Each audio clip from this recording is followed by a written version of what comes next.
In the final fading months of his life, a question pursued the ghost of Steve McQueen. Where was he? The world knew him as a supernova, the highest-paid movie star on the planet, the undisputed king of cool. His name was synonymous with roaring engines, Parisian premieres, and a brand of restless masculinity that defined an era. They pictured him in a tailored suit on the French Riviera, or carving through the streets of San Francisco in a Highland green Mustang.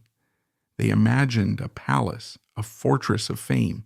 The reality was far stranger, far more profound, and infinitely more telling. He was here, in a drafty, echoing airplane hangar in Santa Paula, a quiet agricultural town that time had politely sidestepped. He slept not in a custom-made bed, but on a simple mattress thrown on the cold, oil-stained concrete floor.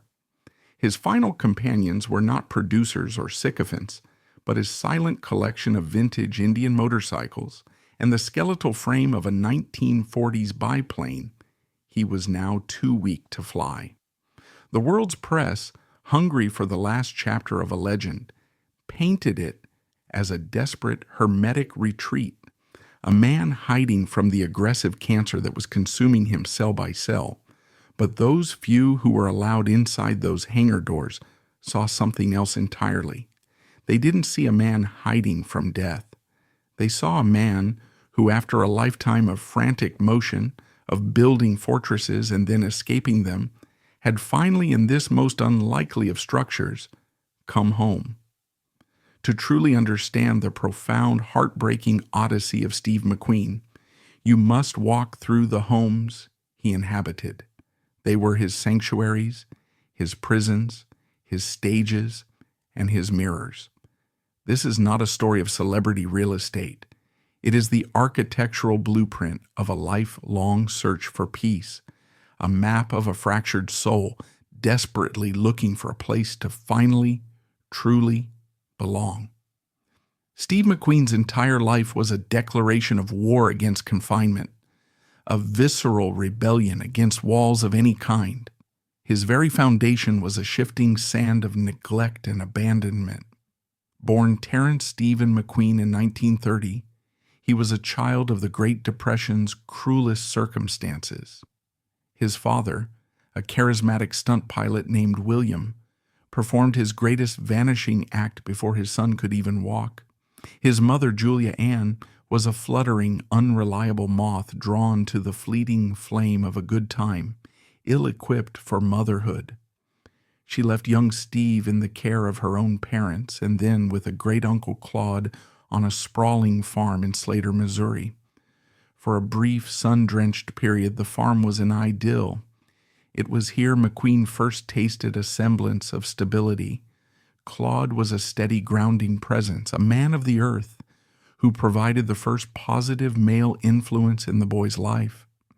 This chapter was filled with the sensory memories of damp soil, the lowing of cattle, and the freedom of open fields, a rustic peace he would subconsciously chase for the rest of his days. But the moth fluttered back. His mother reclaimed him, dragging him into a transient life with a string of men, some of whom were physically abusive. Ripped from the only stability he'd known, McQueen's world shattered. He landed on the streets, dyslexic and partially deaf, a cauldron of resentment and fear bubbling inside him. He found a new family in street gangs, a new purpose in petty crime. He was searching for a tribe, for loyalty, for a structure the adult world had denied him. Inevitably, he was caught. At 14, the state of California declared him incorrigible. His destination, the Boys' Republic in Chino. For most teenagers, it would have been the end of the line. For McQueen, it became his salvation. It was not a punishment. It was a crucible. The institution's motto was, "Nothing without labor." And here, for the first time, McQueen found a world that made sense. There was discipline. There was consequence. There was the profound satisfaction of physical work. Most importantly, there was a brotherhood, a pack of other broken boys. He wasn't the odd one out anymore. He was part of a collective. The Boys' Republic became the only institution he would ever trust. He never forgot the debt. Decades later, at the zenith of his fame, he would make regular, unannounced pilgrimages back to Chino. He'd roll up in a $1 million Ferrari, but he wouldn't play the star. He'd bring boxes of donuts, shoot pool for hours with the students, and talk to them not as a benefactor, but as a graduate who understood their anger and their pain. This deep-seated psychology, the outcast's desperate need for a secure base, combined with an equally fierce distrust of authority and a need for an escape route, would become the driving force behind every home he would ever own. His first great fortress rose from the chaparral-covered hills of Los Angeles in 1964. By then, Hollywood was his. The back-to-back triumphs of The Magnificent Seven and The Great Escape had made him not just a star, but a new archetype of the American male. With his first wife, the dynamic and fiercely intelligent Neely Adams, he bought a house on Solar Drive in Brentwood. It was more than a purchase, it was an act of coronation. Together, they transformed it into something that was pure McQueen. It became known simply and aptly as the Castle. Perched high above the city, it was a command post, a bastion of brick, heavy timber, and vast panes of glass that surveyed the sprawling city below. From his terrace, McQueen could watch the world, but he ensured, through gates and location, that the world could not watch him. It was prestigious, but more rugged and private than the manicured estates of Beverly Hills. This was not a place of delicate sensibilities. McQueen, who held a deep-seated contempt for Hollywood pretense, would have sooner burned it down than allow a crystal chandelier. He filled its halls with things that had weight, history, and purpose. A tour through the castle would have been a tour through McQueen's psyche. The cavernous living room was anchored by a massive fireplace of rough-hewn stone, a perpetual fire roaring within, the scent of burning oak a constant primal perfume. The furniture was durable and masculine, deep, worn leather sofas from makers like Hangar and more, heavy oak tables that could withstand propped-up boots and spilled beer. It wasn't a set, it was a clubhouse for the new Hollywood elite, the tough guys who were his real tribe. Late nights saw the slate pool table as the arena for countless contests with his inner circle. James Coburn, Charles Bronson, and the legion of stuntmen, Lauren Janes, Bud Ekins, who were closer to him than any actor. It was here that Bruce Lee, a friend and fellow revolutionary of movement, gave McQueen private Jeet Kune Do lessons. Imagine the scene. Two icons of coiled physical intensity circling each other in the living room, a silent, deadly ballet of respect and power. The castle also housed a state-of-the-art screening room where McQueen would obsessively watch dailies from his films, deconstructing his own performance with a merciless, critical eye. But to truly find the soul of Steve McQueen, you had to leave the main house and cross the driveway. You had to enter the garage. This was his holy of holies. It was less a garage and more a pristine, professional-grade motor workshop. It was a temple of mechanical order. Rows of snap-on tools hung on immaculate pegboards. Technical manuals were neatly stacked and cataloged. The floor was so clean, it reflected the undercarriages of the gods that resided within. This was where he communed with his true loves, the iconic British racing green Jaguar XKSS, a street-legal version of the D-Type racer, which he nicknamed the Green Rat, the impossibly elegant Ferrari 250 GT Berlinetta Lusso, the rugged black Porsche 356 Speedster he had famously raced. He would spend entire days here, often in complete solitude, clad in grease-stained overalls, a cigarette dangling from his lips, meticulously disassembling a carburetor, or tuning an engine until it hummed with the mechanical perfection he demanded from himself and the world. The garage was his therapy. In the solvable logical problems of an engine, he found a peace and control that the chaotic world of human relationships could never offer. It was the one place where he was the undisputed master of his universe. Yet for all its boisterous masculine energy, the castle was a deeply troubled home. It was a container for a love affair of epic passion, but also a cage for McQueen's ferocious, deep-seated demons. His childhood abandonment had left him with a paranoid fear of betrayal. This manifested as an extreme, suffocating possessiveness over Neely. The fortress walls were meant to keep the world out, but they also served to keep her in. He had a commercial-grade intercom system wired into every single room of the house, including the bathrooms. It wasn't just for convenience. He could and would silently listen in on any conversation, a god in his own machine, monitoring his territory. The architecture of security had become a tool of psychological control, turning a family home into his personal panopticon. The darkest of all shadows fell across the castle on a hot August night in 1969. It was a twist of fate that saved McQueen's life and irrevocably poisoned his sanctuary. His close friend, the renowned celebrity hairstylist Jay Sebring, had invited him to a small gathering at 10,050 Cielo Drive, the home of actress Sharon Tate. McQueen was planning to go, but at the last minute he made a detour, deciding instead to spend the night with a new girlfriend. That was the night the Manson family descended on Cielo Drive, slaughtering everyone inside. Sebring was among the dead. The news shattered McQueen. It wasn't just grief, it was a cold, stark confrontation with his own vulnerability. When the press revealed that the killers had a celebrity hit list, McQueen was convinced he was on it. His paranoia went into overdrive.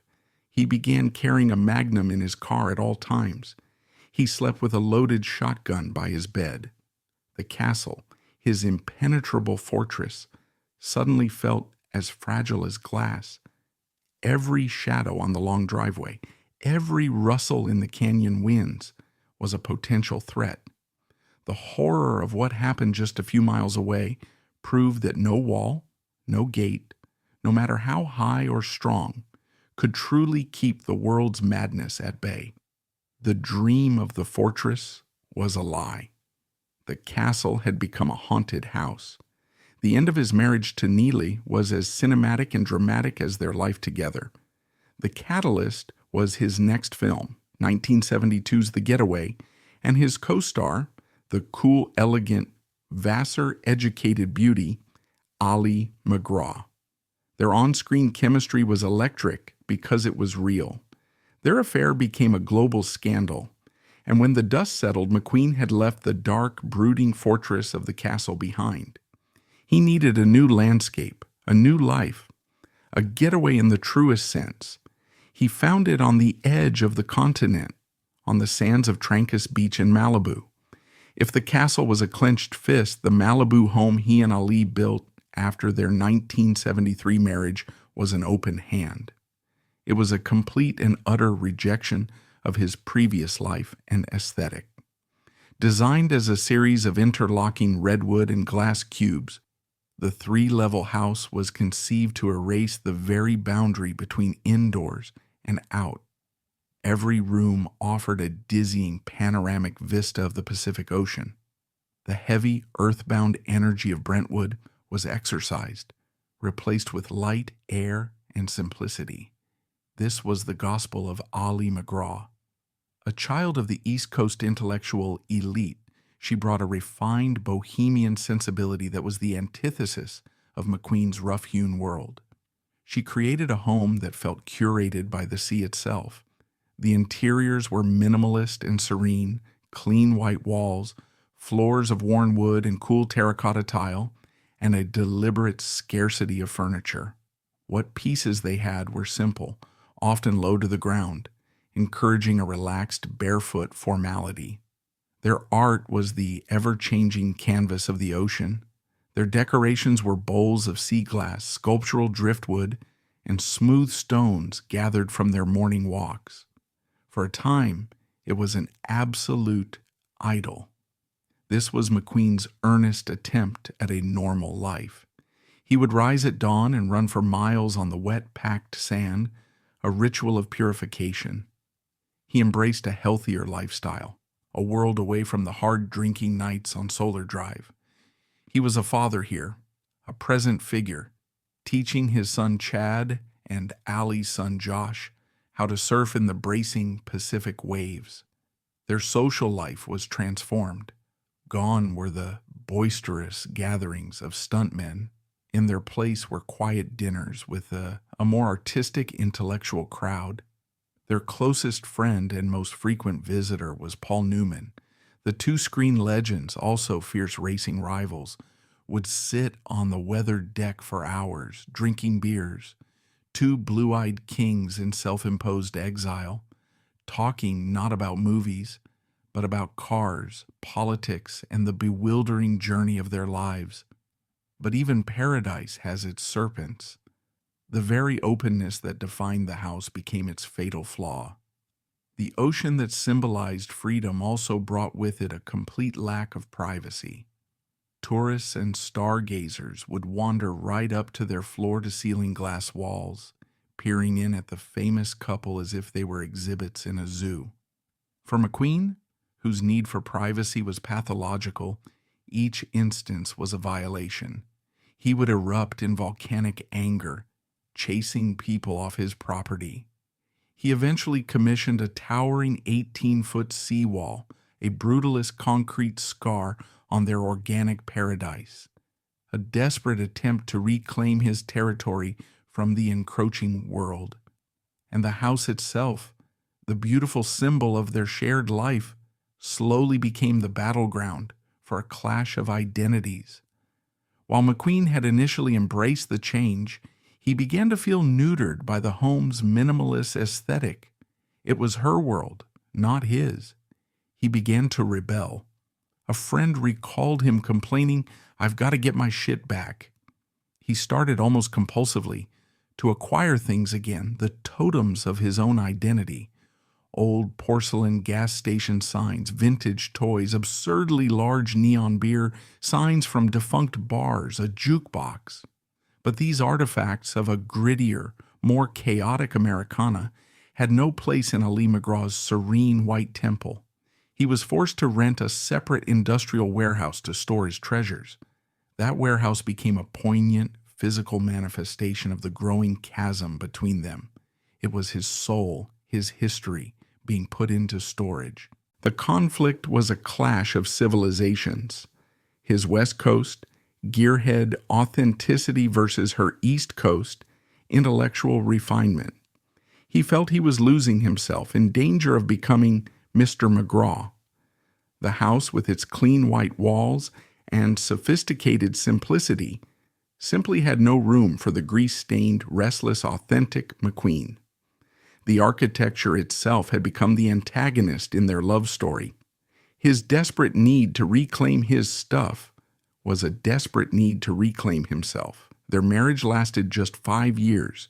He sold the beach house almost immediately after the divorce. It was a definitive statement. He wasn't just leaving a marriage, he was abandoning an entire philosophy of living that he had tried and failed to make his own. In the final years of the 1970s, Steve McQueen performed his greatest disappearing act. He walked away from Hollywood at the apex of his power, disgusted by the phoniness, and starved for something real. He grew a beard, put on weight, and retreated into a blissful anonymity. He found his refuge in the wild, majestic mountains of Idaho's Big Wood River Valley, near the town of Ketchum, a place forever linked with another tormented, hyper-masculine American icon, Ernest Hemingway, who had also sought refuge from his own legend in the same rugged terrain. McQueen bought a simple ranch, a modest clapboard house on the river, It was a place of substance, not style. He flew his vintage planes, chopped his own firewood, and drove his dusty pickup truck into town for supplies. He was just Steve, another guy in a flannel shirt. It was here he met Barbara Minty, a stunning young model who, remarkably, had little idea of the magnitude of his fame.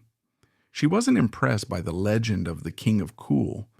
She fell for the quiet, gentle man who loved flying and collecting antique toys. Their life in Idaho was a return to the simplicity he'd first tasted on that Missouri farm so many decades ago. It was a full circle moment. They were married in the living room of the Idaho ranch in January of 1980. Surrounded by a love that asked for nothing from his past, it seemed he had finally outrun his ghosts. But a silent assassin had been stalking him for decades. A persistent rasping cough and a growing shortness of breath could no longer be dismissed as a smoker's hack. In December 1979, after a biopsy on a tumor, doctors in Los Angeles delivered a death sentence, pleural mesothelioma, an incurable and brutally aggressive cancer of the delicate lining around the lungs. The cause was asbestos exposure. McQueen was certain it stemmed from his time in the Marines, ripping out asbestos insulation from ship pipes. It could have also been the fire-retardant racing suits he wore for years, a second skin that protected him from fire, but poisoned him from within. The diagnosis was a piece of cosmic, tragic irony. The very pillars of his macho identity, the military service, the death-defying racing, had conspired to kill him. His final year was a frantic, desperate pilgrimage in search of a miracle. He turned his back on traditional medicine, which offered only palliative care, and placed his faith in controversial alternative treatments at a clinic in Mexico. Between these grueling, painful trips, he and Barbara needed a base in Southern California, a place close to a small airport where he could be near his beloved planes. They found it in Santa Paula, a hub for vintage aircraft enthusiasts, and in a final defining act of his life, he didn't buy a house, he bought the Hangar, Hangar 31 at the Santa Paula airport. This was Steve McQueen's last home, and it is the most revealing of them all. Inside the vast corrugated metal shell, he carved out a small Spartan living space that was the essence of his final self. There was the mattress on the floor, a small functional kitchen unit, a couple of comfortable chairs. An antique roll-top desk was piled high with books. A wood-burning stove crackled in the corner, a small hearth against the cavernous chill. The rest of the enormous space was a cathedral to his passions. His collection of over 100 Indian and Triumph motorcycles stood in silent, orderly rows. At the center of it all, occupying the place of honor, was his bright yellow 1946 Boeing Stearman biplane. He was far too sick to fly it, but Barbara wrote that his greatest comfort was to just climb into the open cockpit and sit there for hours, his hands resting on the controls, a grounded pilot dreaming of the sky. Why the Hangar? It was the ultimate McQueen paradox, a massive, wide-open space that was also intensely private. It was a home with no internal walls, a place of pure function. There was no pretense left. The King of Cool was gone. The movie star was gone. Here he was just a man facing his end, surrounded by the only things that had never let him down, his loyal wife and his beautiful machines. His life there, as described by Barbara in her book, The Last Mile, was filled with a quiet, unexpected grace. His children, Chad and Terry, were constant visitors. The relationships, so often fractured by the pressures of his fame, found a new, gentle footing on that concrete floor. Crucially, he also found a deep, surprising faith, becoming a born-again Christian. The Hangar became his church. One of the most powerful images from this time is of McQueen, frail and gaunt, sitting in a simple folding chair, reading the Bible with his longtime flight instructor, Sammy Mason, their quiet words about redemption and grace echoing in the vast, still hangar. On November 7, 1980, one day after undergoing surgery in Juarez, Mexico, Steve McQueen died of a heart attack. He was only 50 years old. Looking back, the real estate of Steve McQueen charts the geography of his soul more honestly than any biography ever could. The castle on Solar Drive was his armor, a fortress built by a wounded boy to protect a man who was terrified the world would betray him again. The glass house on Trancas Beach was his aspiration, a reach for a dream of shared peace and sophisticated calm, a beautiful but fragile structure that ultimately could not contain his restless spirit.